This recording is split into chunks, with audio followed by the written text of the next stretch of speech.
Salve, nerd fanfarrão! Se tem um gênero que não precisa de muito esforço pra mexer com a gente, o de terror. Mas existem alguns games que vão muito além de apenas dar um susto. Eles desmontam a sua mente, mexem com traumas, medos escondidos e colocam você em situações tão desconfortáveis que nenhum filme de terror conseguiria. Pra mim, uma situação de terror é muito mais imersiva em games do que em filmes. Alguns brincam com psicologia, outros mergulham no bizarro. Imagina viver uma vida inteira com o pé no mundo dos vivos e o outro no mundo dos mortos. Essa é a maldição de Mary Ann, a protagonista desse game. Desde criança, ela é atormentada por visões que a puxam para o além. Mas a história realmente começa quando ela é chamada para investigar um resort abandonado, um lugar cercado de mistério, silêncio e dor acumulada. Aí você pode pensar, beleza, eu vou ir alternando de um mundo de cada vez. Só que no game, eles te jogam nos dois mundos simultaneamente, o mundo físico e o espiritual. Você pode estar caminhando por um corredor destruído e ao mesmo tempo caminhando em um cenário que mais parece um pesadelo. Não dá nem pra dizer qual dos dois mundos é pior. A mecânica de tela dividida não é só visual. Ela muda a forma como você enxerga cada detalhe, como se estivesse vivendo duas realidades focantes ao mesmo tempo. Mas o que realmente pesa é que o jogo revela ecos de tragédias antigas, abusos, mortes violentas e segredos que nunca deveriam ter vindo à tona. E em meio a tudo isso, como não poderia faltar, surge uma criatura chamada The Maw, um capeta deformado com um designer sinistro que te persegue sem parar. Parece que foi feito com tudo que há de pior na mente da humanidade. E o game não usa só aqueles sustos repentinos, os jumper scares. O game usa algo mais cruel. A construção de uma atmosfera que vai drenando a sua segurança de pouco em pouco. Tem a trilha sonora do Akira Yamaoka, o mesmo compositor de Silent Hill. Aí junta os sustos com o som ambiente, os sussurros e a trilha sonora desse cara faz o jogador se sentir que está em constante vigília, mesmo em momentos calmos. Produzido pela Bloober Team, que fez jogos incríveis como Layers of Fear, o remake do Silent Hill 2 e também de Observer. Esse título traz também puzzles e enigmas que forçam você a pensar enquanto tenta escapar de medo. É como se o jogo testasse não só apenas a sua coragem, mas também a sua mente. No fim, The Medium é mais do que um jogo de terror, é uma viagem psicológica para dentro de traumas humanos. Às vezes o verdadeiro monstro não está no além, mas dentro de nós mesmos. E já que comentamos dele, vamos falar de Layers of Fear. Eu tenho que admitir que a arte do cara é maravilhosa, mas também é totalmente perturbadora. E nesse game você entra na pele de um pintor que está enlouquecendo, isolado na sua mansão largada às traças, onde você tem a impressão que cada cômodo tem vida própria. Cada detalhe é uma pista da sua descida à loucura. Ao contrário de games de terror tradicionais, aqui não há monstros saltando das sombras. O inimigo é a própria realidade, a sua própria mente, que se dobra, se transforma e desaparece diante de você. Os corredores mudam de lugar, as portas somem, os quadros parecem vigiar cada movimento seu e a solidão é sufocante, transformando cada passo que você dá em uma batalha contra a própria mente. O jogo é terror psicológico puro e faz você se perguntar constantemente o que é real e o que é fruto da sua própria imaginação. Cada movimento é um risco calculado em um mundo que se recusa a ser confiável. O grande diferencial de Layers of Fear, como ele cria um medo sem precisar de sustos baratos. A própria deteriorização mental do protagonista cria um terror absoluto, com você preso na loucura junto com ele. Tá na mente de alguém que perdeu completamente o controle. O game dá uma sensação intensa de paranoia. Simplesmente um jogaço. Recomendo jogar com fones de ouvidos e sozinho. Se você acha que games de casas mal assombradas já está batido e é sempre tudo do mesmo, é porque você ainda não pisou os pés em Visage. Esse jogo é praticamente um pesadelo interativo. Nada aqui é explicado de forma direta, e isso é justamente o que o torna tão perturbador. Você está preso dentro de uma mansão marcada por tragédias brutais. O lugar respira morte, trauma e segredos que vão sendo revelados em pequenas doses, com vozes enigmáticas no rádio, jornais velhos espalhados pela casa, fotos distorcidas e detalhes que parecem banais, mas escondem algo muito maior. Uma coisa legal é que em cada capítulo você mergulha na história de um personagem diferente, e o estilo de terror muda junto também. E o pior de tudo é aqueles games onde você não tem armas. Você não tem como se defender. O máximo que você tem é andar pelo escuro e tentar entender o que está acontecendo. A narrativa do game é como um quebra-cabeça sombrio que mistura luto, remorso, insanidade, e cada peça encontrada leva você mais fundo numa espiral de terror. Não é um jogo que te dá muitas respostas, e é justamente isso que te prende, porque o verdadeiro terror está no que você não consegue explicar. O próximo game causa calafrios em muitos só pelo nome, PT. Tudo bem que o game pode não te assustar tanto quanto o partido. Brincadeiras à parte. Poucos jogos conseguem atingir o nível de terror tão profundo quanto PT. Pra você ter uma ideia, esse jogo era apenas uma demo jogável, apenas um teaser de Silent Hills. Esse projeto de Hideo Kojima e Guilherme Del Toro terminou que nunca foi lançado, mas mesmo removido da PSN, praticamente se tornando inacessível para a maioria dos jogadores, o PT mesmo assim continua sendo considerado um dos jogos mais aterrorizantes de todos os tempos. Quando a gente descreve o jogo, é impressionante na sua simplicidade. A experiência se passa em um único corredor dentro de uma casa, aparentemente tudo comum, e cenários de muitos games genéricos que tem por aí, mas cada passo que você dá revela que nada ali é normal, com sombras que parecem se mover nos cantos, portas rangendo sozinhas e rádios com mensagens sinistras. Conforme você vai andando pelos cômodos, o ambiente vai mudando junto de uma forma sutil e quase imperceptível, até ser tarde demais. Cada ciclo pelo corredor é diferente, e a casa se distorce, se fecha e se torna cada vez mais sufocante e surreal. O terror do game se dá muito também pela entidade, que surge de maneira completamente imprevisível, conhecida como Lisa, que acaba se manifestando de diversas formas. Em um reflexo no espelho, aparecendo em lugares inesperados, chegando até invadir o seu próprio corpo. A sensação de vulnerabilidade é absoluta. Você nunca consegue prever com exatidão quando ela vai aparecer. Uma obra-prima do terror psicológico, usando elementos que mostram que você não precisa apelar para sustos ou criaturas horríveis além da imaginação. Um kit básico de cenários de terror, quando é bem feito, cumpre o seu papel. E mesmo após o seu cancelamento, a demo continua inspirando desenvolvedores e assombrando jogadores. Deve ser por isso que a descrição do game que bate com muitos outros jogos que você já teve o prazer de jogar. E se você curte jogos de terror que parecem mais um filme interativo, então Man of Medan é um prato cheio para você. Aqui o medo não vem apenas dos sustos, mas principalmente das decisões que você toma conforme vai avançando no game, pois cada escolha pode significar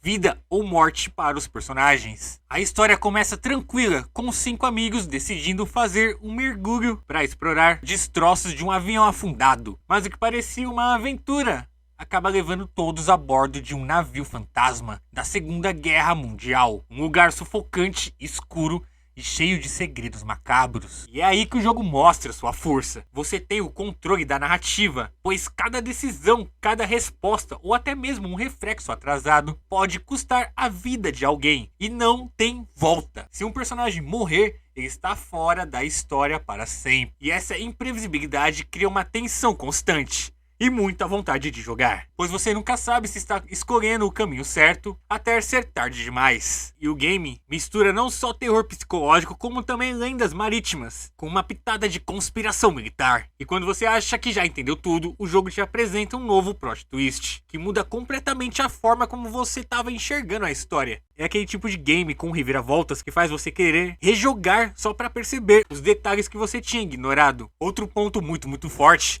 é o modo cooperativo. Jogar com amigos torna tudo ainda mais tenso e divertido, principalmente porque sempre tem aquele parça que toma a pior decisão possível no game pra ferrar com tudo, colocando todo mundo em perigo. O estilo do game lembra bastante aqueles filmes de terror, com ângulos de câmera que aumentam a tensão e te fazem duvidar daquilo que você viu. Vale muito a pena jogar. Imagine estar sozinho em um necrotério durante a madrugada, lidando com cadáveres enquanto eventos sobrenaturais acontecem ao seu redor. The Mortuary Assistant transforma essa premissa em uma experiência de terror intenso e implacável. Você assume o papel da Rebecca, uma jovem que acaba de começar a trabalhar. Isso já é um terror. O que parecia uma noite comum de trabalho rapidamente se torna um pesadelo. Acabei de narrar o dia a dia de um CLT, mas o terror começa quando ela descobre que um dos corpos está possuído por uma entidade demoníaca. O desafio é descobrir qual corpo está amaldiçoado, antes que seja tarde demais. Eu me lembro de ter jogado muito esse game. As assombrações e eventos sobrenaturais acontecem de forma aleatória. Cada vez que você joga, nada é igual. Você pode estar de boa preenchendo uma ficha,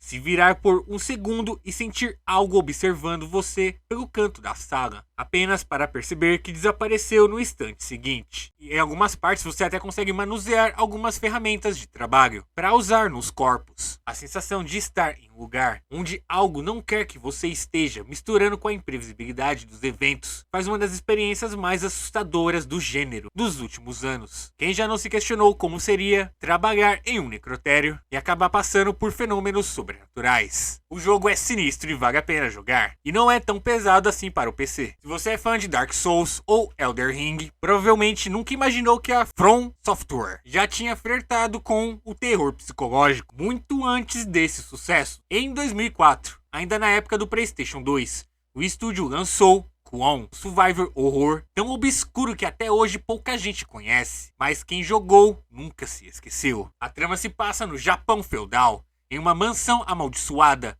onde um ritual espiritual deu terrivelmente errado. E quando eu digo errado, é errado no pior sentido possível. Maldições e horrores grotescos tomaram conta do lugar, junto com espíritos vingativos. No game você controla duas protagonistas diferentes, cada uma com a sua própria campanha, e elas percorrem caminhos separados que acabam se cruzando mais tarde, revelando um quebra-cabeça narrativo cheio de segredos, tragédias e enigmas. Tudo bem que para quem joga games atuais, pode parecer um pouco travada e lenta, com alguns movimentos restritos, combates meio endurecidos, e até a movimentação chega a ser pesada. Mas ao invés de ser um ponto negativo, é justamente isso que torna Kwon tão aterrorizante. A sensação constante de vulnerabilidade e isolamento. Você não se sente no controle total. Isso intensifica o medo de cada encontro. Os inimigos são de dar pesadelos, deformados, grotescos e com aquele estilo macabro típico de filme de terror japonês, como O Chamado. Já a ambientação é carregada de um silêncio desconfortável, sons estranhos e ruídos que parecem ter vindo de dentro das paredes da mansão. É aquele terror que não te explica nada. Ele te envolve numa estranheza e deixa somente fazer o resto. Por ser um game pouco divulgado e nunca relançado oficialmente, ele acabou se tornando meio que uma relíquia para um colecionador, chegando a custar bem caro para qualquer leilão ou loja especializada. Um dos games de terror mais enigmáticos e únicos do PS2. Muitos comparam com Fatal Frame, só que ele é ainda mais místico, sombrio e nada agradável. Aqui, ao invés de cavaleiros e dragões, são maldições e espíritos famintos que vão te caçar. Quando o pessoal anunciou que ia fazer um game do filme A Bruxa de Blair, que seria mais uma adaptação genérica tentando surfar no hype do filme. Mas para surpresa positiva é que ao invés de um jogo genérico,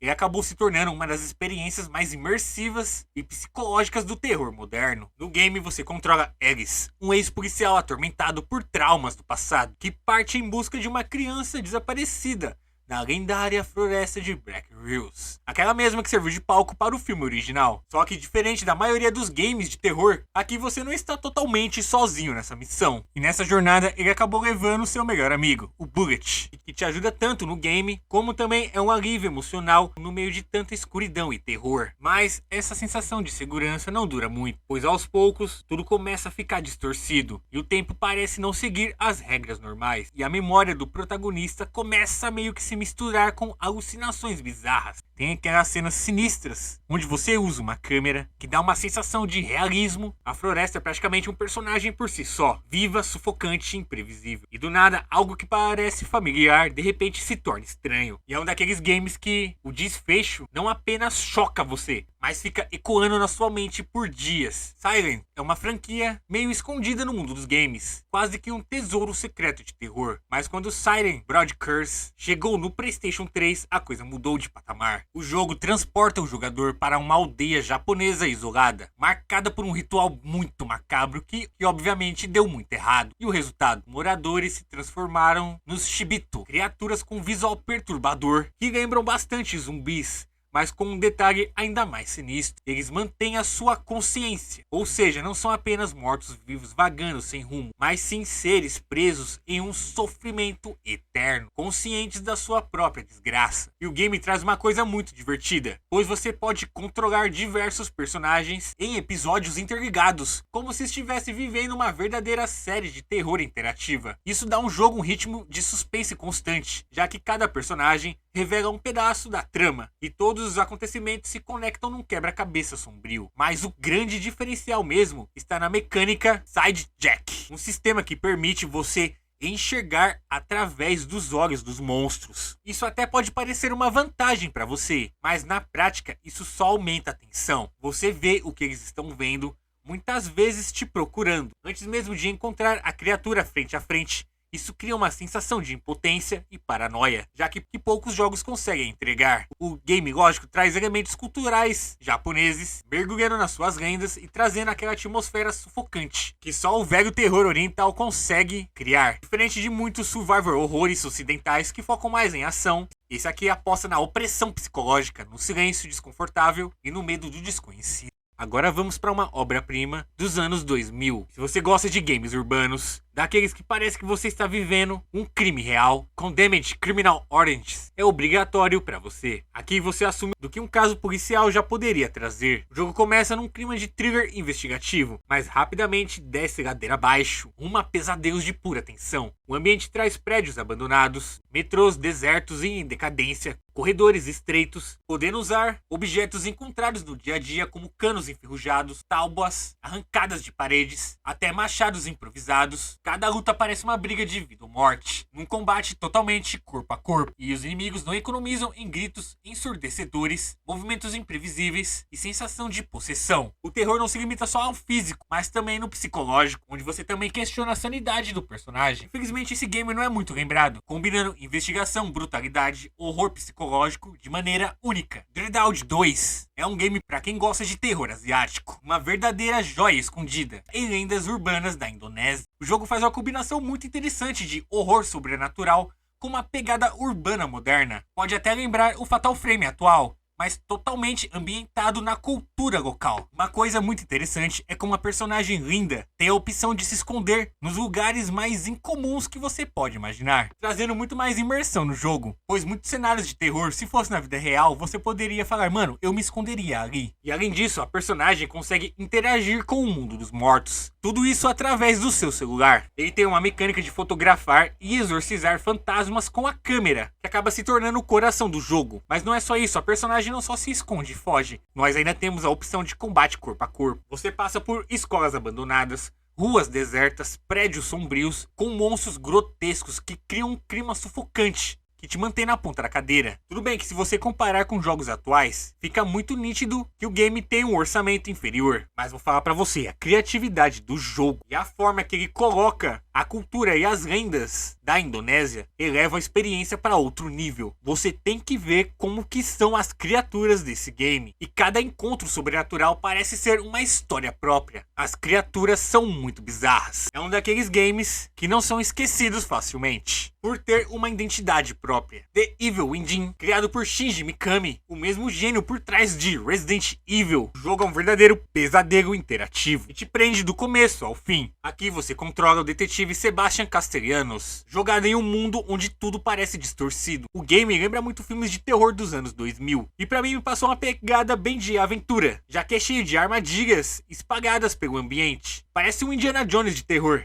Alguns comandos e o estilo do game lembra muito Resident Evil mesmo, com inimigos com serra elétrica, movimentos de finalização, misturando um game de terror com ação e stealth. Poucos games foram tão injustiçados e mal compreendidos quanto Ruler of Rose, também lançado pelo querido PlayStation 2. Acredite ou não, o game foi banido em diversos países por muitos rumores completamente equivocados sobre o conteúdo do game. O game tem inimigos bizarros como bodes humanoides, uma coisa totalmente macabra mesmo. Tudo bem que tem a limitação do gráfico do PS2, mas dá pra você imaginar o quanto que aquilo é aterrorizante. No game você controla Jennifer, uma jovem que acorda em um orfanato abandonado e que foi dominado por um grupo de crianças misteriosas, lideradas por um tipo de rainha. Toda essa sociedade tem regras macabras e bizarras, deixando o game realmente muito desconfortável. Mas o verdadeiro terror vem pouco a pouco, à medida que você descobre os traumas da protagonista. A gameplay não é o seu ponto forte. O que te prende realmente é a narrativa do game e a atmosfera que chega a ser doentia. Inspirado em obras como O Senhor das Moscas, a controvérsia do game começou na Europa. Em novembro de 2006, uma revista italiana criou uma matéria sensacionalista com a manchete "Quem enterrar a menina viva vence". O texto sensacionalista acusava o jogo de promover violência extrema contra crianças, dentre outras coisas. Se vocês quiserem, dá pra fazer um vídeo só mostrando como a desinformação pode ter impacto numa obra. O próximo game é Alien Isolation. Poucos games conseguem reproduzir tão bem a sensação de estar indefeso diante de um predador. Aqui não existe um protagonista armado até os dentes. Você controla Amanda, filha da icônica Ellen dos filmes originais, que embarca numa busca pela mãe desaparecida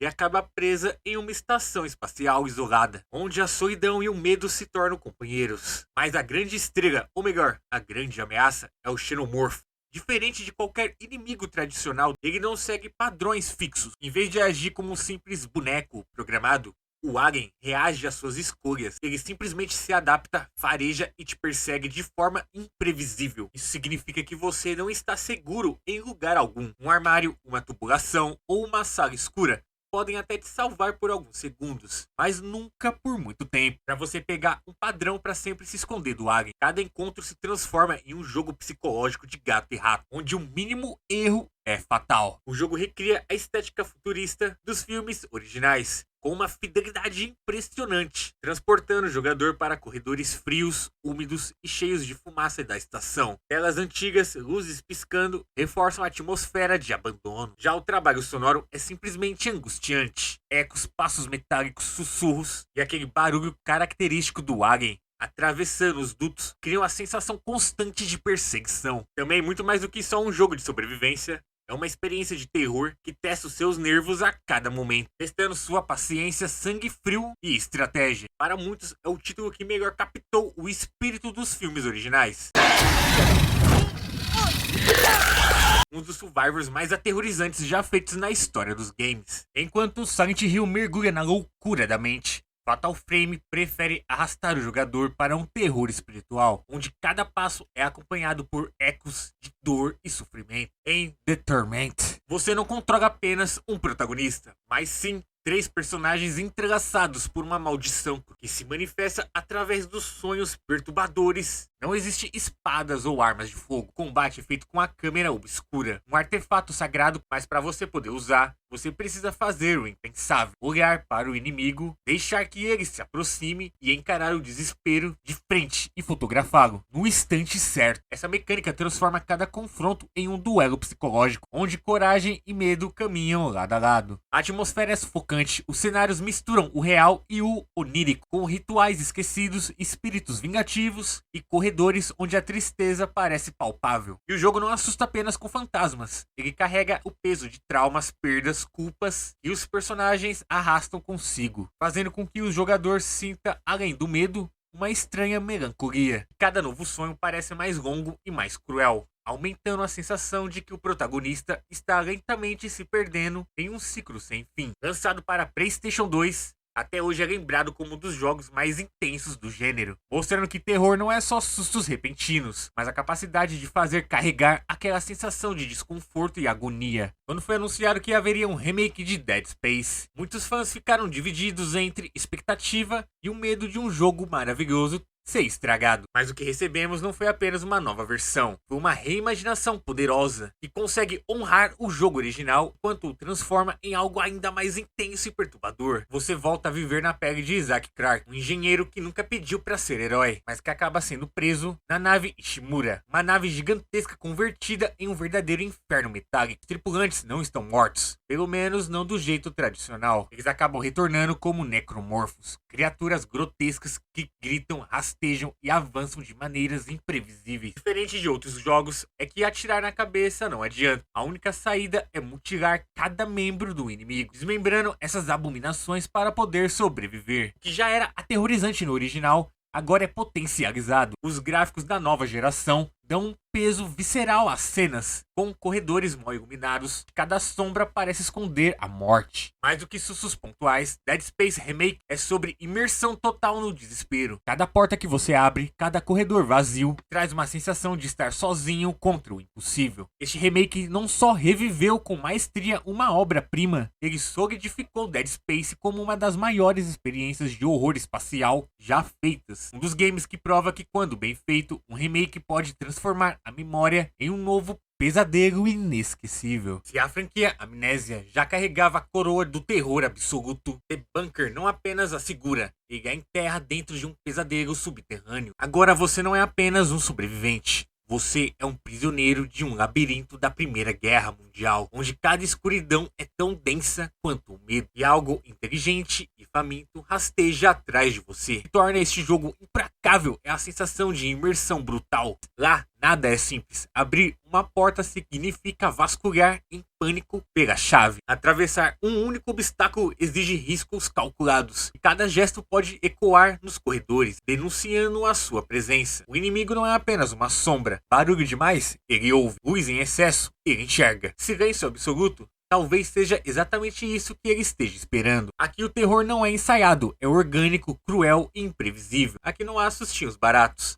Há o horror de saber que a qualquer segundo você pode ser caçado. O cenário de guerra intensifica ainda mais a claustrofobia.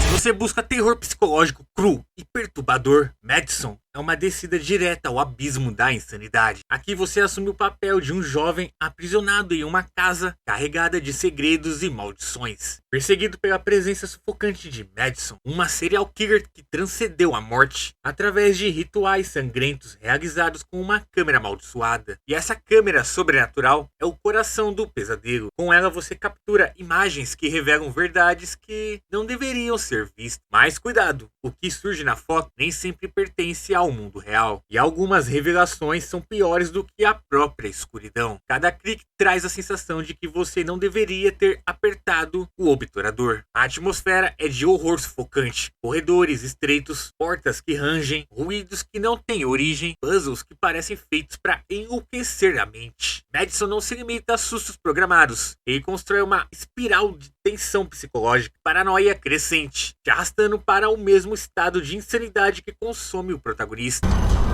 Depois da overdose de ação e explosões de Resident Evil 6, poucos acreditavam que a Capcom teria coragem de retomar as origens do survival horror. Eu, por exemplo, era um deles. Não leve a mal, eu adoro a franquia Resident Evil, mas alguns jogos parecem ter focado mais na ação do que no terror em si. Bom, poucas pessoas esperavam que Resident Evil voltaria para uma pegada mais de terror. Foi exatamente isso que aconteceu. Com Resident Evil 7, a franquia não apenas se reinventou, ela se conectou com as suas raízes mais sombrias, ao mesmo tempo que trouxe um olhar totalmente novo, a perspectiva em primeira pessoa. Da primeira vez que eu vi o trailer, eu até pensei que era um tipo de reboot. Você vive a jornada com Ethan, um homem comum, sem treinamento militar, sem habilidades especiais, que parte em busca da sua esposa desaparecida, Mia. A investigação o leva até uma propriedade rural decadente. Lar da perturbadora família Bay transforma em um pesadelo grotesco, cheio de rituais macabros, alucinações, violência visceral. A imersão é o coração do jogo. Aí uma curiosidade, esse não é o primeiro jogo em primeira pessoa do Resident Evil. Resident Evil Survivor, um game que muitos fãs nem sabem da existência, já tinha ido por esse lado. O legal de Resident Evil 7 é que você não é um herói blindado, você é uma presa tentando sobreviver ao perigo iminente. O terror psicológico se mistura ao físico, mesmo com armas em mãos, a sensação de vulnerabilidade nunca desaparece. O destaque vai para essa família macabra, onde cada membro tem suas táticas mortais, sádicas que transformam sua casa e a experiência num verdadeiro pesadelo. É muito mais do que um simples capítulo. Ele foi o renascimento do terror da série, um divisor de águas que devolveu a credibilidade à franquia e mais uma vez influenciou toda uma geração de novos jogos de horror em primeira pessoa. O primeiro, Outlast, já parecia um ataque direto aos seus nervos. Já Outlast 2 não só amplia a escala, como mergulha de cabeça no terror psicológico mais brutal e sufocante do que o anterior. Dessa vez você é Blake, um documentarista, e ao lado de sua esposa, partem para investigar o desaparecimento misterioso de uma jovem em uma região rural. Começa como uma simples apuração jornalística, rapidamente se transforma em uma descida aos confins da loucura. O cenário muda radicalmente, sai o hospício claustrofóbico, que eu adorava antes, do primeiro game, e entra em vilarejos, florestas densas, sempre envoltas em uma atmosfera de paranoia absoluta. Mas mesmo em ambientes mais abertos, o jogador nunca se sente livre. Esse game também traz aquela sensação de estar sendo caçado constantemente, como se olhos invisíveis espreitassem de cada sombra. A sua única defesa continua sendo a câmera com visão noturna, mas a limitação das baterias cria um ciclo de tensão permanente. Você precisa arriscar-se para encontrar mais energia, sabendo que a qualquer momento momento pode ser surpreendido por uma figura distorcida no escuro. A câmera não é apenas uma ferramenta, ela é a linha entre a vida e a morte, e também entre a sanidade e o colapso mental. O enredo é ainda mais perturbador. Outlast 2 mistura fanatismo religioso, rituais cruéis, alucinações constantes e temas de perseguição espiritual, fazendo o jogador se questionar o que realmente está acontecendo. A fronteira entre realidade e delírio se apaga e Blake parece oscilar entre duas dimensões. A brutalidade da seita que domina o vilarejo e as lembranças traumáticas do seu próprio passado. Aqui não há descanso, cada perseguição é visceral, cada ritual presenciado é desconfortável, cada personagem encontrado parece saído de um pesadelo. O jogo não quer apenas te assustar, quer dilacerar a sua mente. Aqui mostra que um bom game de terror basta mostrar quão frágil a mente humana pode ser quando confrontada com um abismo. É isso aí, Nerd Fanfarrão, esse foi o vídeo de hoje. Não esquece de compartilhar o vídeo e se inscrever no canal. Então, um forte abraço pra vocês e falou!